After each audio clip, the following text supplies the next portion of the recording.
వచ్చిన ఒక చిన్న ఇన్ఫర్మేషన్ వస్తుంది సార్, కరెక్టో కాదో మీరు చెప్పండి. మీరు తర్వాత కాలంలో వెంకటేష్ హీరోగా త్రివిక్రమ్ డైరెక్షన్లో ఒక సినిమా చేయాలని ప్రయత్నించారు, కానీ త్రివిక్రమ్ బిజీ అవ్వడం వల్ల కుదరలేదు అని చెప్పి నాకు చిన్న ఇన్ఫర్మేషన్ తెలుస్తుంది. నిజమా అబద్ధం? కొంచెం కాంట్రవర్షియల్ అవుతుంది ఇట్లాంటిది. అది కాదు, యాక్చువల్గా త్రివిక్రమ్ జల్సా చేయడానికి ముందు ఒక కథ నాకు చెప్పాడు, చాలా బాగా నచ్చింది నాకు సార్. అదే వెంకటేష్ బాబు కూడా చెప్పాడు. కాకపోతే ఆ టైంలో వెంకటేష్ బాబు ఆడవారి మాటలకి ఒక సినిమా, అట్లాంటి సినిమా ఏదో చేస్తా, త్రివిక్రమ్ చెప్పిన కథ కొంచెం దానికి దగ్గరగా ఉంటుందేమో, ఇప్పుడు ఇది వద్దులే అన్నాడు. సో నాకు దానికి దీనికి సంబంధం ఉండి చేస్తే బాగుండేది, అంత స్వార్థం, అంత ఇష్టం ఉండేది సబ్జెక్ట్ మీద. బట్ అన్నీ అనుకూలించాలి కదా. సో అప్పుడు త్రివిక్రమ్ జల్సాకి వెళ్ళటం, వెంకటేష్ బాబు వేరే సినిమాలకు వెళ్ళటం, అట్లా జరిగిందండి. అంతకుమించి మీరు ఇందాక నువ్వే ఫంక్షన్ చేసాం మేము అని చెప్పారు. నువ్వే మూవీకి సంబంధించి 20 years అయిన ఫంక్షన్. ఆ స్టేజ్ మీద అంత ఎత్తుకి ఎదిగిపోయిన తర్వాత కూడా త్రివిక్రమ్ గారు మీ కాళ్ళకి నమస్కారం తీసుకోవడం, ఆ మూమెంట్ ఎలా అనిపించింది?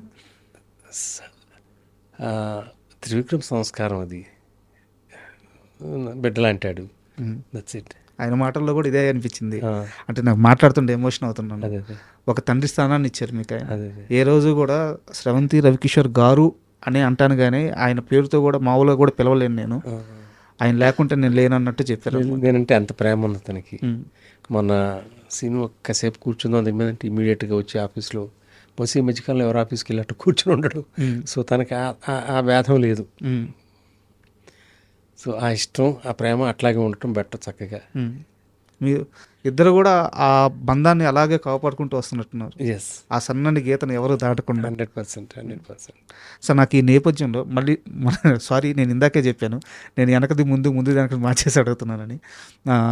ఈ నేపథ్యంలో ఒక్కసారి త్రివిక్రమ్ గారు పంజాగుట్ట రూమ్లో ఉన్నప్పుడు అర్ధరాత్రి మీరు వెళ్ళి ఆయనకి ఫోన్ చేసిన ఆ ఇన్సిడెంట్స్ ఏదన్నా ఒక్కటి మాతో పంచుకోలేదు? అప్పుడు పగలు రాత్రి తేడాలని తెలిసే కాదు, ఎందుకంటే మా ప్రపంచం అదే. పగలు రాత్రి ఆ స్క్రిప్టు, ఆ సినిమా, అది తప్పితే వేరే వాళ్ళ గురించి మాట్లాడుకోవటం, ఇంకో విధంగా టైం వృధా చేసుకోవటం ఉండేది కాదు. సో సడన్గా స్క్రిప్ట్ చదువుతా నేను ఫోన్ చేసి, ఈ డైలాగ్ పల్లె ఉందయ్యా అని ఫోన్ చేసి లేపడం.